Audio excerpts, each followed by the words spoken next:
بسم الله الرحمن الرحیم د ذهین ټي وي یوټیوب چینل ګرانو خوږو کتونکو په دې هیله امید چې تاسو به ټول روغ جوړ خوشحاله یاستئ. خوږو ملګرو په نننۍ ویډیو کې به زه تاسو ته وښیم چې څنګه کولی شو موږ د پاسپورټ دپاره اپلای وکړو. خوږو ملګرو لکه څنګه چې مخکې هم آنلاین اپلای کېدله نو هغه اوس چې دی د دې نوي یو څه وخت بند شوي اوس چې دی طریقه یې بدله شوې ده. نو خوږو ملګرو ما سرچ وکړو په یوټیوب کې او فارسي کې ویډیوګانې ولې خو په پښتو ژبه کې هیڅ ویډیو نه وه چې د پاسپورټ نوې طریقې پکې تشریح کړې وي. په همدې خاطر ما هم دا غوره وګڼله تر څو تاسو ته یو ښه ویډیو جوړ کړم پښتو ژبه باندې تاسو پرې پوه شئ. خوږو ملګرو راځو ویډیو شروع کوو. د ویډیو شروع کېدو نه مخکې له تاسو یوه هیله کوم که چېرته تاسو زموږ یوټیوب چینل نه وي سبسکرایب کړی هغه ضرور سبسکرایب کړئ او ورسره څنګ کې د بیل نشان وهئ او بیا په آل باندې کلیک وکړئ تر څو موږ نوي ویډیو اپلوډ کوو د هغې خبرتیاوې تاسو ته زر تر زره ورسیږي او له معلوماتو برخمن شئ. نو خوږو ملګرو د دې لپاره چې تاسو غواړئ اپلای وکړئ نو تاسو به راشئ ګوګل ته او ګوګل کې به تاسو ولیکئ آنلاین پاسپورټ. صحیح دا به تاسو ساده ډول په موبایل وي او که کمپیوټر وي پروا نه کوي تاسو به دا ولیکئ. بیا به تاسو راشئ په دغه اول باندې به تاسو کلیک وکړئ. صحیح شو. دلته به تاسو راشئ پښتو ژبه به انتخاب کړئ. کله مو چې پښتو ژبه انتخاب کړله نو دلته تاسو ته یو لارښود وښیي. ښه دا دی تاسو ته لارښود لیکلی دی چې شی ضرور دی یو څه باید څنګه وي دا تاسو مطالعه کوئ که وخت لرئ که نه وي تاسو به راشئ لاندې او دلته به تاسو غوښتنلیک ووهئ. صحیح ده غوښتنلیک په دې به تاسو کلیک وکړئ تر څو موږ د اپلیکیشن لپاره کوم هغه وي اصلي صفحه موږ ته خلاصه شي. ښه دا موږ دپاره اصلي صفحه ده.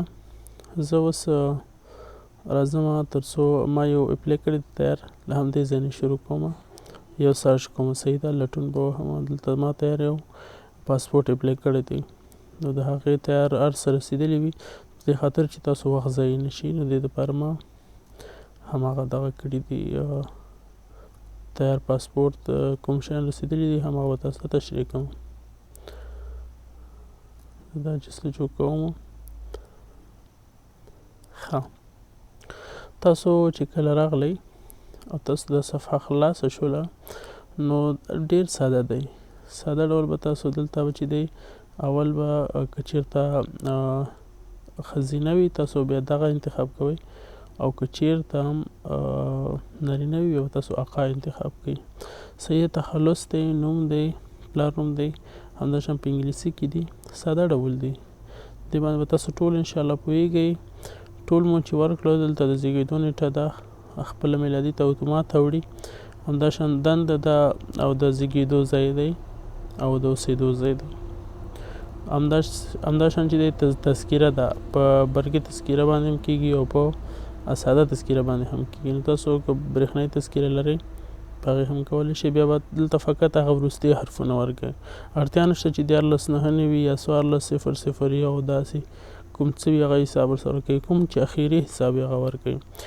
دلته به نور ویښتانو رنګ جنس او دا ټول انتخاب کوي. صحیح ده بیا به تاسو راشئ دلته به یو کوډ وي دا به دلته ووهئ بیا به تاسو ثبت ووهئ او مخکې به لاړ شئ.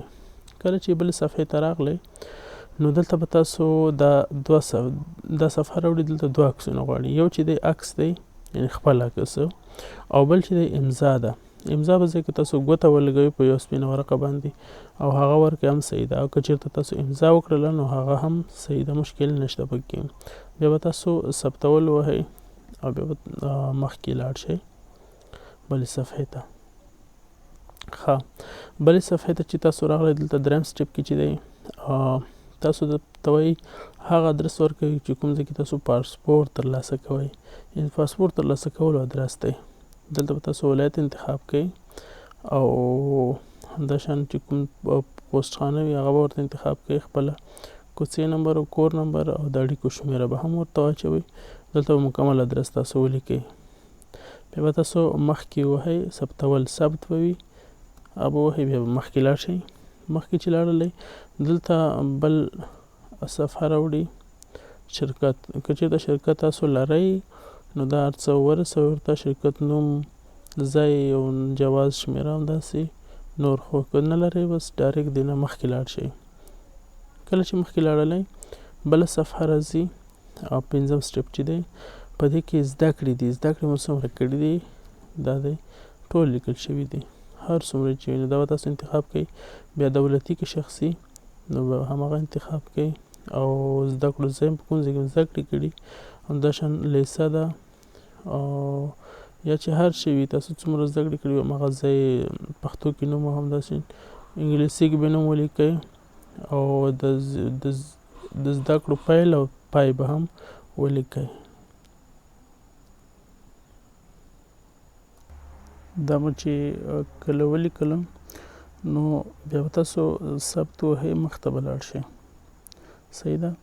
بیا چې دی بله صفحه کې چې دنده، تاسو څه دنده لرئ نو تاسو به هغه هم ورته ولیکئ.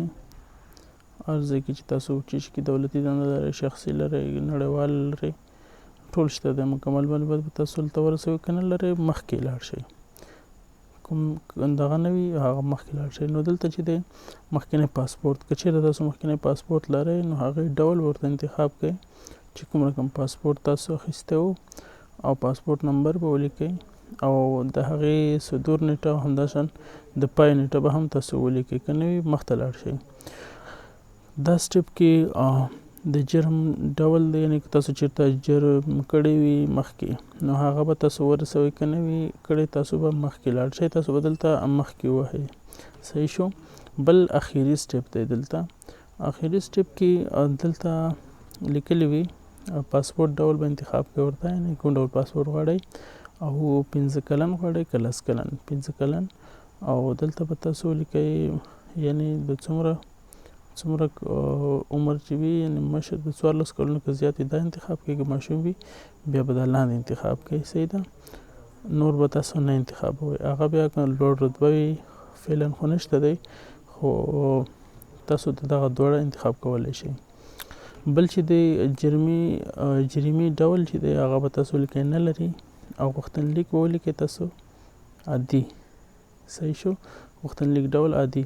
دلته خپل اتومات ډول قیمت چې دی د دې وضع کیږي او دلته چې دی ډېر خلک ستونزو سره مخ وي. دلته لیکلي مهرباني وکړئ د ثبت نه وروسته لومړی د فورمې چاپ تڼۍ په وسیله خپل فورم چاپ کړئ او بیا د منل او استول تڼۍ په کارولو سره لیږئ. یعنې دلته اوس منل او استول بټن نشته دی. هغه څنګه راځي؟ هغه په دې خاطر هلته راځي کله چې تاسو ته نوبت ورسیږي. یعنې دلته به تاسو هر وخت به تاسو سرچ کوئ جستجو کې او دلته به تاسو ګورئ که چېرته تاسو فورم کې منل او استول په فارسي کې تایید او ارسال لیکل کېږي او په پښتو کې منل او استول. که چېرته دا بټن راغلی وه نو د دې نه مخکې به تاسو دا فورم چاپ وهئ. داسې به نه کوئ، غلطي به نه کوئ هېڅکله چې تاسو دلته اول منل او استول ووهئ بیا به تاسو سره فورم نه وي نو هغه به تاسو ووهئ. هغې کې به تاسو ته خپله نیټه وي، په هماغه نیټه بیا تاسو کولی شئ چې ورشئ او خپل بایومټریک وکړئ. د هغې نه ټول اول کار به تاسو د بانک کار خلاص کړئ، څومره قیمت وي هغه به تاسو ورکړئ، بیا به هغه نه بعد تاسو نور کار کوئ. نو خوږو ملګرو په دې هیله چې ویډیو مو خوښه شوې وي او یو څه مو ترې زده کړي وي. تر بلې ویډیو په خدای سپارم. خوشحاله سوکاله کامیاب اوسئ. مننه.